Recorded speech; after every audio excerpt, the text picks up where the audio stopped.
तब आपका लोहा शांति के लिए मानते हैं। आप यदि आपके पास कुछ है ही नहीं तो आपका लोहा क्या माने शांति का? आप बाजा बजाते रहिए तो बहुत कोई बजाने वाले कोई घूमते रहते हैं। जैसे कितने एनजीओ घूमते रहते हैं, शांति की बात करते हैं, पैसा वहां से लेते हैं जहां से फंडिंग होती है, जो हथियार और बम बनाते हैं, बम गिराते हैं। तो हम उस शांति की बात नहीं, भारत तो शांति की नीति ही अपनाता है, महात्मा गांधी की नीति अपनाता है और आज भी अपनाई जा रही है। प्रधानमंत्री नरेंद्र मोदी ने जो विश्वसनीयता बढ़ाई शांति की।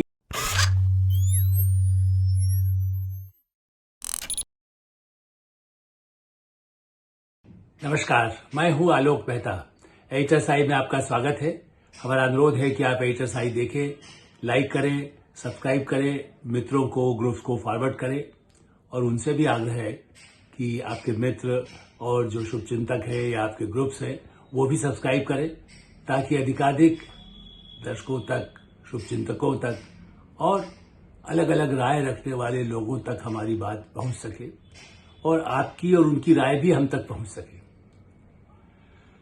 महत्वपूर्ण मुद्दा है HSI में चीन और भारत के संबंध और संबंधों में फिर एक नई घोषणा, कड़वाहट, सीमा पर तनाव और उसके बाद एक जिसको कह सकते हैं कि फिर से एक नई शुरुआत।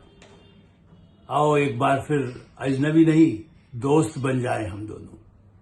चीन और भारत ने मिल करके एक बार फिर से सहमति जताई कि वही जो सीमा रेखा तय है, जो सीमा पर एक तरह से पहले से जो समझौते हैं उसके तहत 2020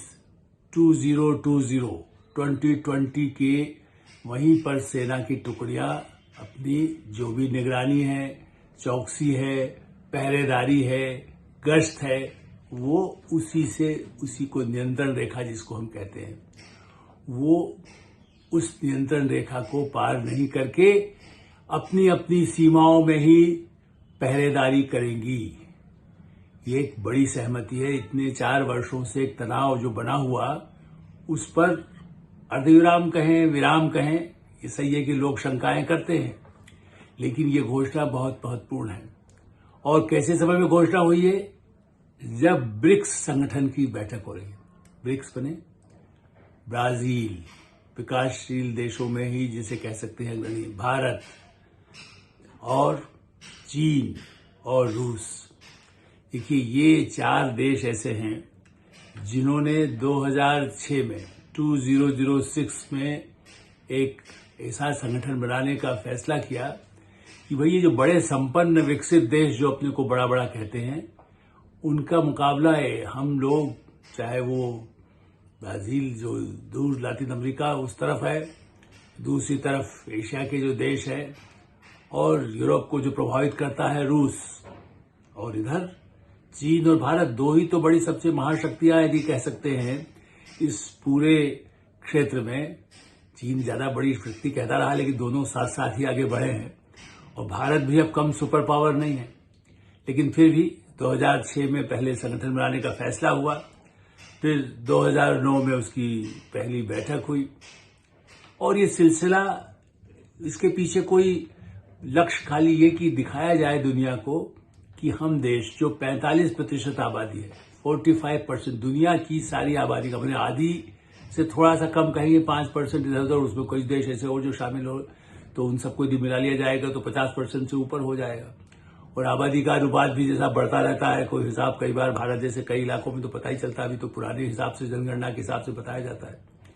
इस दृष्टि से ये जो महाशक्तियों का संगठन है उसकी बैठक अब होने जा रही है कजान में, रूस में, और राष्ट्रपति पुतिन, व्लादिमीर पुतिन जो है कुछ हद तक आप उनको विवादास्पद कह सकते हैं, चूंकि जिस तरह का घमासान मचा हुआ है और उसलिए रूस कभी विलेन बन जाता है, कभी चीन बन जाता है। यूक्रेन में जो लगातार बमबारी हमला होता रहा है और उसमें भारत के लिए रूस कहता है कि आप ही कुछ कर सकते, कहते हैं आप समझौता उसको समझाइए यूक्रेन को, यूक्रेन कहता है आप रूस को समझाइए, अमेरिका कहता है भारत कुछ समझाए। प्रधानमंत्री नरेंद्र मोदी उत्तर पूरब, देखिए आप जैसे आप कह सकते हैं पूरब पश्चिम, पश्चिम के रहने वाले हैं कि पूरब के रहने वाले हैं, और दक्षिण के रहने वाले हैं कि उत्तर के रहने वाले हैं। और भारत में तो हम कहते ही हैं, लेकिन विश्व में अमेरिका, रूस, ब्रिटेन, जर्मनी, संयुक्त अरब अमीरात, यदि खाड़ी के देश, मुस्लिम देश यदि आप कहें, सऊदी अरब, रूस, सब क्या कहते हैं, भारत कुछ करे। और चीन भी यूं आंख दिखाता है सीमा पर, लेकिन भारत के साथ उसका भी संबंध, व्यापार, आर्थिक तो अभी भी उतना ही बढ़ ही रहा है, पिछले साल भी कम नहीं हुआ। तो वो भी भारत के साथ संबंध रखना चाहता है, लेकिन उसकी जो अपनी पुरानी रणनीति, सामरिक नीति रही है कि दूसरों को डराते रहो, घुस जाओ थोड़ा थोड़ा, अमेरिका की तरह तो नहीं करता कि जहां जाकर के पूरा बमबारी करे, लेकिन वो जहां जब युद्ध हुआ उसके बाद जहां जहां कोशिश हो तो वहां वो कोशिश करता है कि मेरी अपनी, जहां तय नहीं है जो अंग्रेजों की दी हुई देन है भारत के साथ, वहां ज्यादा मुश्किलें करता रहता है। लेकिन हाँ, चीन पूरे क्षेत्र में प्रभाव बढ़ाना चाहता है। लेकिन इस तरह के ब्रिक्स सम्मेलन जो हो रहा है 22 से 24, और बेसिकली तो 23 तारीख को ही ज्यादा महत्वपूर्ण दिन है, 23rd, और ये इसलिए मैं इसको ऐतिहासिक मानता हूं कि अभी भी शी जिनपिंग से मुलाकात होगी या नहीं होगी तय नहीं है, अभी घोषित नहीं किया गया है, लेकिन बाकायदा इसके आसार दिखाई दे रहे हैं। क्योंकि चीन 2 दिन पहले यदि कहता है कि हाँ, सेना पर जहां पर हम रहे हैं, LAC जिसको कह सकते हैं, लाइन ऑफ इसको कंट्रोल, जहां पर अपना अपना है, और उस दृष्टि से उस रेखा को हम वहीं पर रहेंगे। अब इसमें कुछ ऐसे, उसको मैं कुछ हद तक तो पश्चिम के देशों की भी कह सकता हूं कि जो उनके विचारों से प्रभावित भी होते हैं, और कुछ भारत के भी चिंता स्वाभाविक है कि एकदम भरोसा नहीं कर सकते। 62 से लेकर के 2020 तक कई बार ऐसी घटनाएं हुई हैं जब समझौता किया फिर जाकर लेकिन नहीं उसको पूरा पालन हुआ, या कुछ गड़बड़ हुई, या पाकिस्तान को जिस ढंग से सहायता देता है उसमें तो हमें नाराजगी या हमें भी विरोध होता है। लेकिन पहले हमारी सीमाओं पर तो दोस्ती जब व्यापार करना चाहता है, आर्थिक संबंध रखना चाहता है, तो हमारे साथ रखे। इस दृष्टि से इसकी जो भूमिका बनाई घोषणा के साथ, चीन तैयार हुआ। बार बार पूछा जाता था क्या चीन, घोषणाएं तो होती रही है, वैसे तो 2017 में भी कर दिया गया था, और 2017 में जब बैठक हुई थी चीन में ही, तब प्रधानमंत्री नरेंद्र मोदी को भी शी जिनपिंग ने वायदा किया था कि हाँ, सीमा पर तनाव को हम कम करेंगे, हम दोस्ती को बढ़ाएंगे। अब देखिए 5 साल हो गए, उसके बाद 5 से भी ज्यादा, मैं 2017 की बात कर रहा था यदि, तो आप उस हिसाब से देखें कि 7-8 वर्ष हो गए, और उसके बाद अब जाकर के चीन को अकल आई, दुनिया के हालात देख करके, भारत की भूमिका को देखकर, और ये कहें भारत भी धैर्य के साथ किया। तो मैं जैसा कह रहा था कि कुछ कहते हैं कि साहब क्या भरोसा करें, तो भरोसा नहीं करे तो क्या करें, लड़ ले। कुछ ऐसे लोग भी हैं कहते परमाणु हथियार हमारे पास है, पाकिस्तान से परमाणु हथियार पर वो क्या कहता है, अरे पाकिस्तान में कुछ सिलसिले यदि कहते हैं कि परमाणु हथियार है, लेकिन उन्हें इस्तेमाल कर सकता है, उसके ऊपर चीन भी बैठा हुआ है, और उसके ऊपर अमेरिका भी आज भी निगरानी रखता है। ऐसा नहीं है कि जो चाहे परमाणु, और इसलिए हम तो कहते हैं हम शांति के लिए, हम किसी पर हमला करने के लिए है ही नहीं, हमारे पर परमाणु हथियार, तो हमारी परमाणु शक्ति का उपयोग हम शांति के लिए करते हैं।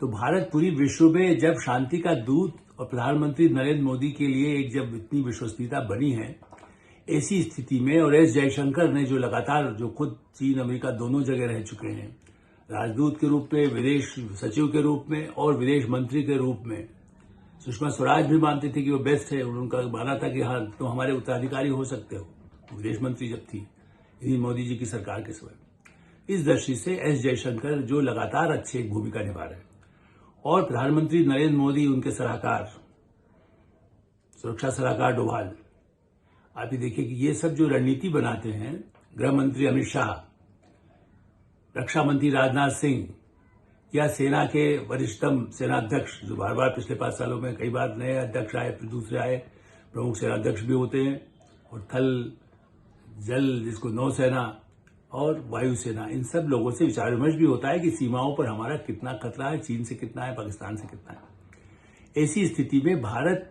क्यों नहीं भरोसा करे। मैं उन लोगों से कहता हूं कुछ अपनी सावधानी, अपनी शक्ति बढ़ाते रहकर, उस पर तो कोई रोक नहीं सकता है।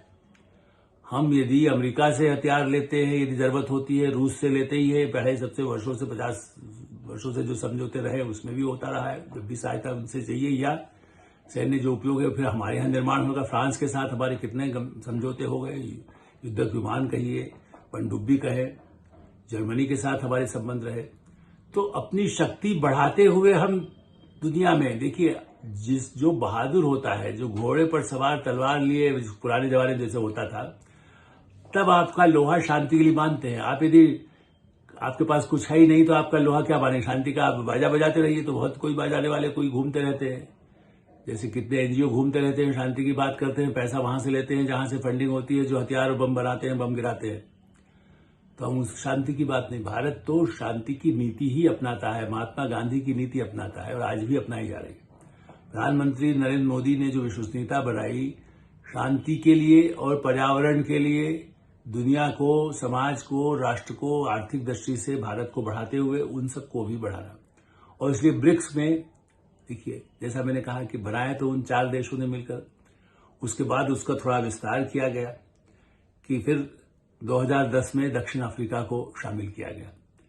और इसीलिए एस जिसको कहे हमने क्यों बोला कि पहले वो था, उसके बाद 2009 में जब संगठन औपचारिक हुआ तो 2010 में दक्षिण अफ्रीका शामिल हो गया। तो अब ब्राजील और अफ्रीका का कितना महत्वपूर्ण, दक्षिण अफ्रीका तो उन देशों का भी और ब्रिटेन अमेरिका भी उस दक्षिण अफ्रीका का महत्व मानते हैं इस दृष्टि से। और अब 2024 एक पड़ाव और आगे हो गया, दायरा बढ़ता जा रहा है। जैसा मैंने कहा था ब्रिक्स का महत्व, मैंने जो आबादी बताई थी आपको, उन सबको मिलाकर मैं बता रहा हूं। जिस ढंग से मिस्र, इथोपिया, ईरान, सऊदी अरब और संयुक्त अरब अमीरात यूएई, ये देश भी ब्रिक्स के साथ अब इस संगठन के सदस्य हो गए। अब देखिए, महाशक्ति हो, खाड़ी के देश, इस्लामिक देश भी हैं, कट्टर जिसको कम्युनिस्ट यदि कह सकते हैं आप, उस माओवादी विचार वाले चीन भी है, रूस, मार्क्स के विचार वाला रूस भी है।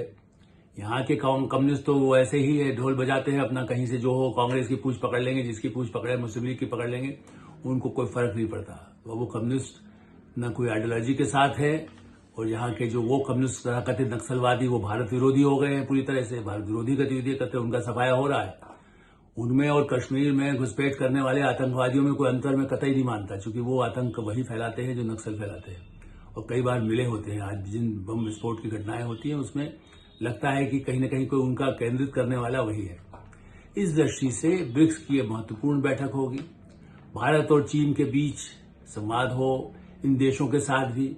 ईरान के नए राष्ट्रपति मसूद पेजेशकीर, ये जो वहां पर अभी राष्ट्रपति बने हैं, इनके साथ भी आप कम से कम संयुक्त रूप से बैठक तो होगी, यदि अलग से मुलाकात का मौका हो न हो, क्योंकि इजराइल और ईरान के बीच, लेबनान और फिलिस्तीन के बीच में जो झगड़ा चला हुआ है, इस दृष्टि से भी ये बहुत महत्वपूर्ण होगा कि जो सब साथ बैठेंगे, तो कुछ अलग से, कुछ बंद कमरे में अलग से भी मुलाकात जिनसे होना है वो हो सकती है, इसकी संभावनाओं से इनकार नहीं किया जाता। और ईरान के साथ भारत के कितने संबंध हैं, तेल लेने के लिए अमेरिका कितना ही रोक लगाता है, लेकिन हमने ईरान के साथ वैसे ही संबंध रखे जो इजराइल के साथ भी है।